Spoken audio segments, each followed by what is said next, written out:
I'm a policy fellow at the Brooks McCormick Jr. Animal Law and Policy program at Harvard University at Harvard Law School, and I focus on food production and the meat industry.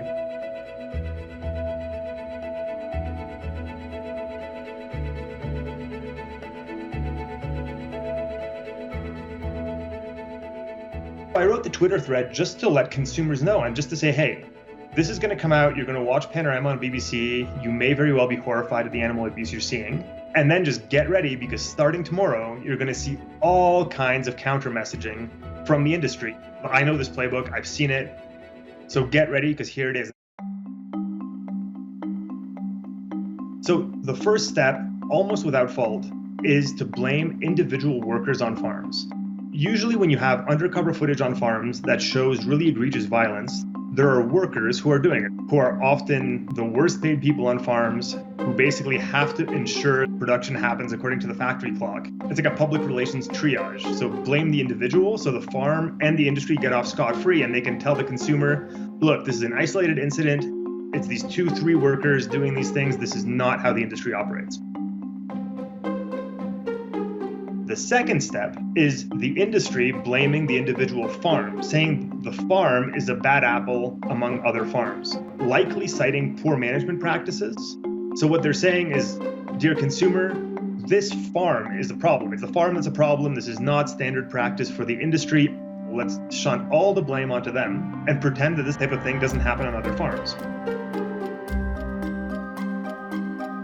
So there are all kinds of third-party certifiers who certify humane treatment of animals. The farm and the industry will claim that it's sort of a lapse for a farm who otherwise does much better than this, rolling out as proof of this being the case, the fact that the farm will have third-party certification. So we're seeing a pattern, right? The whole point is to say that the industry doesn't normally work like this, farms don't normally work like this. This is a one-time isolated incident that, be it the activists or the BBC or the media, are getting wrong, and they're really blowing out of proportion.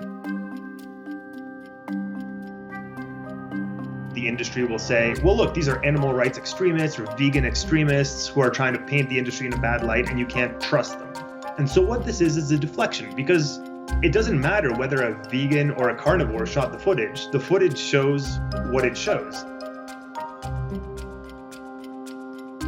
Once it becomes untenable to keep denying or minimizing what happened, they'll basically say, we're sorry, we'll conduct an internal investigation, we'll double down on our best practices. They're also sending a subtle message to the government and potential regulators, saying, don't look into this anymore, don't regulate us further, don't pass more stringent animal welfare laws. We've got this. So what they'll say is that if you, the consumer, want to hear the real story of how farming works, how we treat our animals, listen to us. Who better to tell you about farming best practice and how much we love and cherish our animals than farmers themselves? And so you might then start seeing news stories, press releases, social media posts by farmers or companies or the industry itself making these claims, maybe giving sort of curated tours of their operations, showing best practice, showing no overt animal abuse. This is what happens a lot in North America. We've seen the passage of what are called ag gag or agricultural gag laws. Ultimately, what they say is that it's illegal to film and disseminate footage of what happens on farms.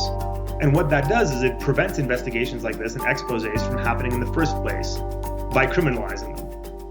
And so that's the playbook. I think the point is that this is an industry-wide playbook.